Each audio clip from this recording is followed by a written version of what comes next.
వీరపాప మాంబకు పిండోత్పత్తి క్రమము వివరించిన వీరంభొట్లయ్య.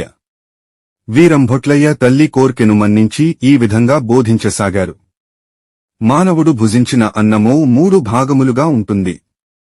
కనిపించే భాగము స్థూలము అని, దాని మధ్య నుండి జిహ్వకు తెలియు రసము సూక్ష్మము అని, దాని యందుండు సత్తువు అణువు అని పిలువబడుతుంది.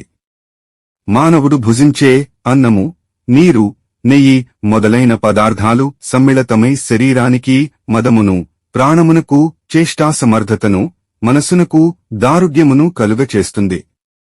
వీటిలో మదము అతిశయించినప్పుడు పురుషుడికి శుక్లము, స్త్రీకి శోణితము వృద్ధి చెంది, ఋతుకాలము నందు భార్యాభర్తలు సంగమం పొందినప్పుడు శుక్లము అధికమైనప్పుడు పురుష, శోణితము అధికమైనప్పుడు స్త్రీ, రెండు సమానమైనప్పుడు నపుంసకుడు జన్మిస్తారు.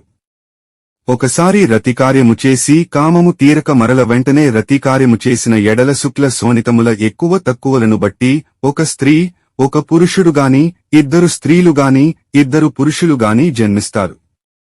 ఇట్టి వారిని కవలలు అంటారు.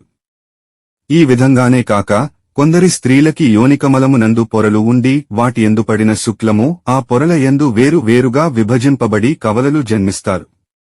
ఇట్లే యోనికమలము నందు పొరలు ఉండుట చేత పందులు, కుక్కలు, పిల్లులు మొదలైన జంతువులకు 2 3 4 పిల్లలు పుడుతుంటాయి.